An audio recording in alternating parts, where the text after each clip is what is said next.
ನಿಮ್ಮ ಕಿಡ್ನಿ ಚೆನ್ನಾಗಿರ್ಬೇಕು ಅಂದ್ರೆ ನಿಮ್ಮ ಆಹಾರ ಪದ್ಧತಿ ಹೆಂಗಿರ್ಬೇಕು ಅಂತ. ನೀರು ಕಡಿಮೆ ಕುಡಿದ್ರೆ ನಿಮ್ಮ ಕಿಡ್ನಿ ಒಳಗೆ ಇನ್ಫೆಕ್ಷನ್ ಆಗುತ್ತೆ, ಕಲ್ಲುಗಳಾಗ್ತವೆ. ಅದನ್ನ ತಪ್ಪಿಸ್ಕೋಬೇಕು ಅಂದ್ರೆ 3 ತಿಂಗಳಾದ್ಮೇಲೆ ಬರ್ತಾನೆ ನಾರ್ಮಲ್ ಇರುತ್ತೆ. 3 ತಿಂಗಳಾದ್ಮೇಲೆ ಬರ್ತಾನೆ ಅವ್ನ ಕಿಡ್ನಿ ಫೇಲ್ಯೂರ್ ಆಗಿ ಡಯಾಲಿಸಿಸ್ ಮಾಡಿಸ್ಕೊಳ್ತಾನೆ. ಯಾಕೆ ಗೊತ್ತಾ? ಒಂದ್ಸಾರಿ ಕಿಡ್ನಿ ಹಾಳಾಯ್ತು ಅಂದ್ರೆ ನಿಮಗೆ ಡಯಾಲಿಸಿಸ್, ಅದು ಬಿಟ್ರೆ ಕಿಡ್ನಿ ಟ್ರಾನ್ಸ್ಪ್ಲಾಂಟ್. ಅದರಿಂದ ಅನ್ನೆಸೆಸರಿ ಡ್ರಗ್ಸ್ ನ ಏನು ತಗೋಬೇಡಿ. ಸೊ ಕಿಡ್ನಿ ಫೇಲ್ಯೂರ್ ನ ಕಂಡಿಡಿಯೋದು ಹೆಂಗೆ ಅಂದ್ರೆ ವೆರಿ ಸಿಂಪಲ್.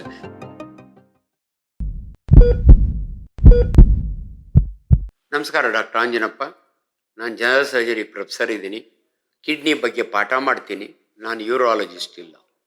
ಆದರೂ ಕೂಡ ನಿಮ್ಮ ಕಿಡ್ನಿಯನ್ನು ಹೇಗೆ ಕಾಪಾಡ್ಬೋದು? ದೇವರು 2 ಕಿಡ್ನಿ ಕೊಟ್ಟಿದ್ದಾನೆ, ಬಲಗಡೆದು ಎಡಗಡೆದು. ಒಂದು 225 ಗ್ರಾಮ್ ಇರುತ್ತೆ. ನಿಮ್ಮ ಕಿಡ್ನಿ ನಿಮ್ಮ ದೇಹದ ಎಲ್ಲ ಸಾಲ್ಟ್ಸ್ನು ತೆಗೆಯುತ್ತೆ. ಅಂದರೆ it's A filtering machine. So ಅದು ಚೆನ್ನಾಗಿರಬೇಕು ಅಂದರೆ ನಿಮ್ಮ ಆಹಾರ ಪದ್ಧತಿ ಹೆಂಗಿರಬೇಕು ಅಂತ ಭಾಳ ಇಂಪಾರ್ಟೆಂಟು. ಚೆನ್ನಾಗಿ ನೀರು ಕುಡೀರಿ. ನೀರು ಕಡಿಮೆ ಕುಡಿದ್ರೆ ನಿಮ್ಮ ಕಿಡ್ನಿ ಒಳಗೆ ಇನ್ಫೆಕ್ಷನ್ ಆಗುತ್ತೆ, ಕಲ್ಲುಗಳಾಗ್ತವೆ. ಅದನ್ನು ತಪ್ಪಿಸ್ಕೋಬೇಕು ಅಂದರೆ ಒಬ್ಬ ಮನುಷ್ಯ ಒಂದು ದಿನಕ್ಕೆ 2.5 to 3 ಲೀಟ್ರ್ ನೀರು ಕುಡಿಬೇಕು. ಎರಡನೇದು, ಆದಷ್ಟು ಪೇಯ್ನ್ ಕಿಲ್ಲರ್ಸ್ನ, ತುಂಬ ಪೇಯ್ನ್ ಕಿಲ್ಲರ್ಸ್ ತಿನ್ನಬೇಡಿ. ನೆಫ್ರೋಟಾಕ್ಸಿಕ್ ಅಂತೀವಿ ನಾವು, ಡೈಕ್ಲೋಫೆನಾಕ್ ಅಂತ ಮಾತ್ರೆಗಳು ನುಂಗಬೇಡಿ. ಎರಡನೇದು, ನಿಮ್ಮ BP ಇದ್ದರೆ BP ಕರೆಕ್ಟಾಗಿ ಕಂಟ್ರೋಲ್ ಮಾಡ್ಕೋಬೇಕು. ನೀವೇನೋ ಮಧ್ಯ ಬಿಡ್ತೀನಿ, ನಾನು ದಾರ ಕಟ್ಟಿಸ್ಕೋತೀನಿ, ಬಳೆ ಹಾಕ್ಸ್ಕೋತೀನಿ, ದಯವಿಟ್ಟು ಇವೆಲ್ಲ ಬಿಡಿ. ಇವತ್ತು ನೆನಪಿದೆ ನನಗೆ, ಒಬ್ಬ ಯಂಗ್ ಪೇಷಂಟು, 36 ವರ್ಷದವನು ನನ್ನ ಹತ್ರ ಬರ್ತಾನೆ. ಅವನ BP 240/120 ಇರುತ್ತೆ. ಇದನ್ನು ಎಸೆನ್ಷಿಯಲ್ ಹೈಪರ್ ಟೆನ್ಷನ್ ಅಂತೀವಿ ನಾವು. ಅವನಿಗೆ ಟ್ರೀಟ್ಮೆಂಟ್ ಫಿಸಿಷಿಯನ್ ಕಡೆಯಿಂದ ಕೊಡಿಸ್ತೀನಿ, ಯಾಕಂದ್ರೆ ನಾನು ಸರ್ಜನ್ನು. 3 ತಿಂಗಳಾದ್ಮೇಲೆ ಬರ್ತಾನೆ ನಾರ್ಮಲ್ ಇರುತ್ತೆ.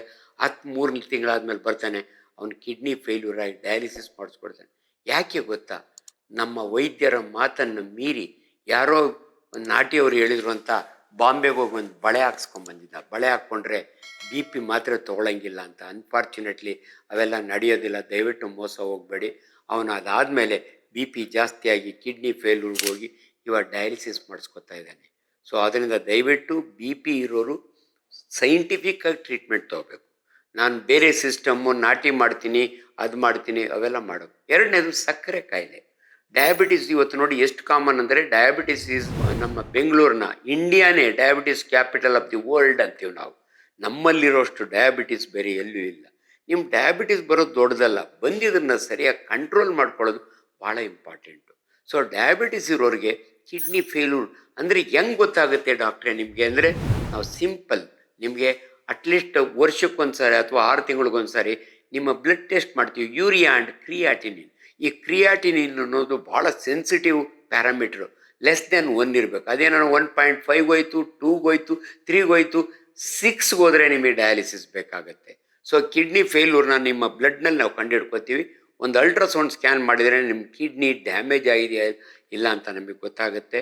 ಆದರೆ ಒಂದು ಸಾರಿ ಕಿಡ್ನಿ ಹಾಳಾಯಿತು ಅಂದರೆ ನಿಮಗೆ ಡಯಾಲಿಸಿಸು, ಅದು ಬಿಟ್ಟರೆ ಕಿಡ್ನಿ ಟ್ರಾನ್ಸ್ಪ್ಲಾಂಟು ಕಸಿ ಮಾಡೋದು. ತುಂಬ ಜನ ನೀವು ನೋಡಿರ್ತೀರಿ, ಯಾರನ್ನ ರಿಲೇಟಿವ್ಸ್ ಕೊಟ್ಟರೆ ಆಗುತ್ತೆ. ಇವತ್ತು ಬೇರೆಯವ್ರ ಕಿಡ್ನಿನ ಹಾಕ್ಲಿಕ್ಕೆ ಸಾಧ್ಯವಿಲ್ಲ, ಯಾಕಂದರೆ ಲಾ ಪರ್ಮಿಟ್ ಮಾಡಲ್ಲ.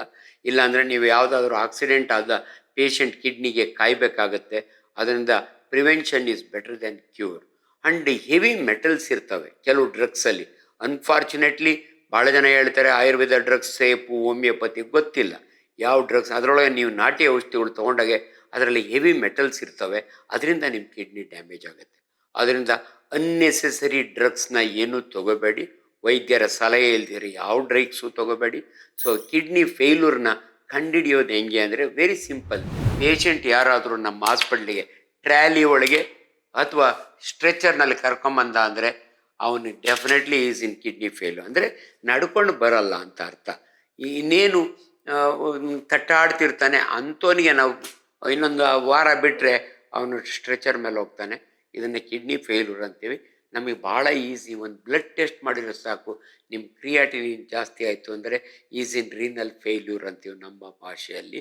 ಆದರೆ ದಯವಿಟ್ಟು ಕೆಲವು ಸಮಯ ಕೆಲವು ಇಂಜೆಕ್ಷನ್ಗಳಿಂದ ಕೂಡ ರಿಯಾಕ್ಷನ್ ಆಗಿ ಕಿಡ್ನಿ ಫೇಲ್ಯೂರ್ಗೆ ಹೋಗ್ತಾರೆ. ಅಕ್ಯೂಟ್ ರೀನಲ್ ಶಟ್ ಡೌನ್ ಅಂತೀವಿ ನಾವು. ಯಾವುದೇ ಒಂದು ಆಕ್ಸಿಡೆಂಟ್ ಆದಾಗ ಶಾಕ್ ಹೋದರೆ, ಪೇಷಂಟ್ ಶಾಕಲ್ಲಿದ್ದರೆ, ಆ ಶಾಕ್ನ ನಾವು ಟ್ರೀಟ್ ಮಾಡಲಿಲ್ಲ ಅಂದರೆ ಕಿಡ್ನಿ ಫೇಲ್ಯೂರ್ಗೆ ಹೋಗ್ತಾರೆ.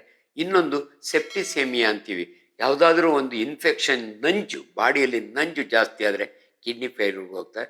ಲಕ್ಕಿಲಿ ಏನಂದರೆ ಅಂಥ ಟೈಮ್ನೊಳಗೆ ಆ ಫೇಲ್ಯೂರ್ನ ನಾವು ಅಕ್ಯೂಟ್ ರೀನಲ್ ಫೇಲ್ಯೂರ್ ಅಂತೀವಿ. ಡಯಾಲಿಸಿಸ್ ಮಾಡಿ ಕಿಡ್ನಿನ ವಾಪಸ್ ನಾವು ನಾರ್ಮಲ್ ಫಂಕ್ಷನಿಗೆ ತರ್ಬೋದು. ಆದರೆ ಕ್ರಾನಿಕ್ ರೀನಲ್ ಫೇಲ್ಯೂರ್ ಆದರೆ CFD ಅಂತೀವಿ, ಅದರೊಳಗೆ ಏನು ಮಾಡಿದರೂ ಕೂಡ ಕಿಡ್ನಿ ನಾರ್ಮಲ್ ಆಗಲ್ಲ. ವಾರಕ್ಕೆ 2 ಸಾರಿ ಡಯಾಲಿಸಿಸ್ ಮಾಡಿಸ್ಕೋಬೇಕು. ಅನ್ಫಾರ್ಚುನೇಟ್ಲಿ $1,200 ಪರ್ ಡಯಾಲಿಸಿಸ್ ಆಗುತ್ತೆ. ಡ್ರಗ್ಸ್ ಎಲ್ಲ ಕಾಸ್ಟ್ಲಿ. ಆದರೆ ಈ ಕಿಡ್ನಿ ಟ್ರಾನ್ಸ್ಪ್ಲಾಂಟ್ ಮಾಡಬೇಕಂದ್ರೆ ಯಾರಾದರೂ ಕೊಡೋರು ಇರಬೇಕು. ಅದು ಕೂಡ 3.5 ಲಕ್ಷದಿಂದ 4 ಲಕ್ಷ ಆಗುತ್ತೆ. ಬಟ್ ಅದಾದಮೇಲೆ ಮೇಂಟೆನೆನ್ಸೇ ನಿಮಗೆ ತಿಂಗಳಿಗೆ 10,000ವರೆಗೂ ಖರ್ಚಿರುತ್ತೆ. ಅದರಿಂದ ದಯವಿಟ್ಟು ನಿಮ್ಮ ಕಿಡ್ನಿಯನ್ನು ಕಾಪಾಡ್ಕೊಳ್ಳಿ. ಬಟ್ ಭಾಳ ಜನ ನಾನು ಕೇಳೋರು, ಅಲ್ಲ ಡಾಕ್ಟ್ರೇ ಒಂದು ಕಿಡ್ನಿ ಕೊಡ್ಬೋದಂತೆ, ಒಂದು ಕಿಡ್ನಿ. ಹೌದು, ನಿಜ. ಒಂದು ಕಿಡ್ನಿಯಲ್ಲಿ ಮನುಷ್ಯ 100 ವರ್ಷ ಬದುಕ್ಬೋದು. ನೀವು ಆರೋಗ್ಯವಂತರಾಗಿದ್ದರೆ ನಿಮ್ಮ ಕಿಡ್ನಿನ ನಿಮ್ಮ ಮನೆಯವ್ರಿಗೆ ಕೊಡ್ಬೋದು. ನನ್ನ ಕ್ಲಾಸ್ಮೇಟ್ ಡಾಕ್ಟರ್ ಕಾಮತ್ ಅಂತ ಇದ್ದಾರೆ, ಅವರೇ ತನ್ನ ಹೆಂಡತಿಗೆ ಗೋವಾದಲ್ಲಿ ಕಿಡ್ನಿ ಕೊಟ್ಟಿದ್ದಾರೆ, ಕೊಡಬಹುದು.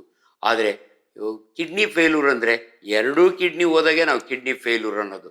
ಎಷ್ಟೋ ಸಾರಿ ಒಂದು ಕಿಡ್ನಿ ಹೈಡ್ರೋನೆಫ್ರೋಸಿಸ್ ಆಗಿ ಅಥವಾ ಕ್ಯಾನ್ಸರ್ ಆಗಿ ಆ ಕಿಡ್ನಿನ ತೆಗೆದಾಕ್ತೀವಿ, ಇನ್ನೊಂದು ಕಿಡ್ನಿನೇ ವರ್ಕ್ ಮಾಡುತ್ತೆ. ಇವೆಲ್ಲವೂ ಕೂಡ ವೈಜ್ಞಾನಿಕ ವಿಚಾರಗಳು. ದಯವಿಟ್ಟು ತಿಳ್ಕೊಳ್ಳಿ. ನಿಮ್ಮ ಕಿಡ್ನಿಯನ್ನು ಕಾಪಾಡ್ಕೋಬೇಕಂದ್ರೆ ಚೆನ್ನಾಗಿ ನೀರು ಕುಡೀರಿ. ಯಾರಿಗೆ ನೀರು ಹೆಚ್ಚಿಗೆ ಕುಡಿಬೇಡಿ ಅಂತ ಹೇಳೋದು ಅಂದರೆ ಕಿಡ್ನಿ ಫೇಲ್ಯೂರ್ನ ಮಾತ್ರ. ಡಯಾಲಿಸಿಸ್ ಮಾಡಿಸ್ಕೊಳ್ಳೋರಿಗೆ 900 ml ಮೇಲೆ ಕುಡಿಬೇಡಿ. ಕಾರ್ಡಿಯೋಮಯೋಪತಿ ಇದ್ರೆ ಹಾರ್ಟಿಂದ ಇದ್ರೂ ಕೂಡ ಕಡಿಮೆ ಕುಡೀರಿ ಅಂತೀವಿ. ಬೇರೆಯವ್ರಿಗೆಲ್ಲ ನಿಮ್ಗೆ ಎಷ್ಟು ಚಾನ್ಸ್ ಸಿಗುತ್ತೋ ಅಷ್ಟು ನೀರು ಕುಡೀರಿ, ನಿಮ್ಗೆ ಒಳ್ಳೆಯದು ಅಂತ ಹೇಳ್ತೀವಿ. Thank you very much.